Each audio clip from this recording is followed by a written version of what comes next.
Puis t'arrêtais la lumière, puis j'étais en train de réfléchir, puis je me disais, c'est tellement vrai, tu sais. Je suis en négociation ce matin sur un offre d'achat, puis ça a fonctionné. Tu sais, l'immobilier résidentiel, propriétaire occupant, c'est beaucoup, beaucoup émotionnel comme transaction, autant pour l'acheteur que pour le vendeur. Puis ce matin, on est en négociation. On a visité un petit immeuble à revenus en fin de semaine. Là, c'est un immeuble propriétaire occupant. Puis la personne a mis quand même beaucoup de temps, beaucoup d'argent, beaucoup d'investissement dans sa cour, l'aménagement paysager. C'est une personne qui est assez âgée. Puis elle s'est départie de son bien immobilier parce que, justement, elle est rendue un petit peu trop âgée pour s'occuper d'un immeuble. Puis là, bien, finalement, elle le met sur le marché. Puis en 4 jours, il y a comme genre 17 visites. Puis il y a des offres multiples. Tu sais, c'est un bien immobilier vraiment ça coche.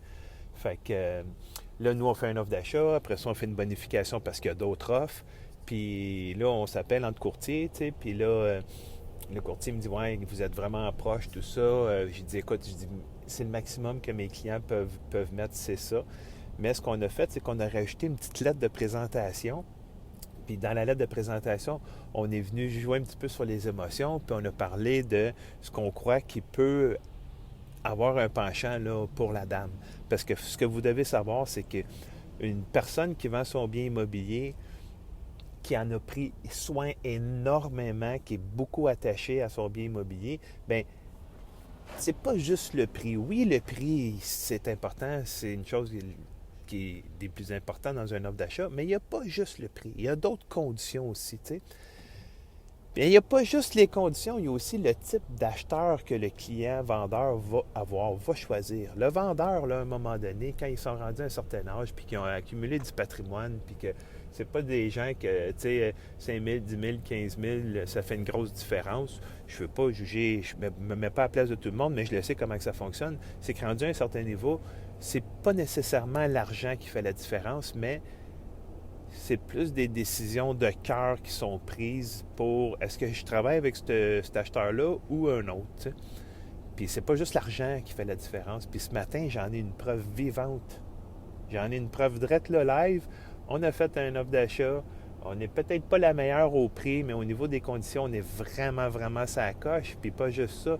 Dans notre lettre de présentation, on est venu apporter un élément émotionnel. Puis bien, ça a fait toute la différence. Puis, bien, si je vous poste la vidéo, c'est parce que l'offre d'achat est acceptée. Fait que mes clients sont vraiment contents. Dans tous les cas, ce que je voulais vous dire, c'est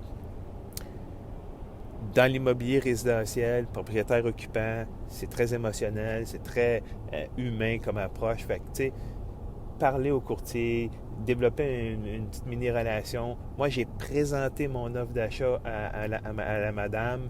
Elle m'a entendu, j'ai parlé de mes clients. Fait que, allez chercher ce petit côté humain-là, ça va vraiment faire la différence quand vous déposez des offres d'achat. Puis je sais, je vous ai dit il y a une semaine, quand j'ai dit que j'avais changé de Remax à XP, je vous ai dit, je vais faire une vidéo bientôt là, pour expliquer pourquoi j'ai fait le move. Ça s'en vient bientôt. Je vais le poster dans les prochains jours, prochaines semaines. Mais bon, stay tuned. Je voulais juste vous poster ça ce matin. Guys, je vous souhaite une super belle semaine. Puis surtout, une bonne game des Canadiens ce soir.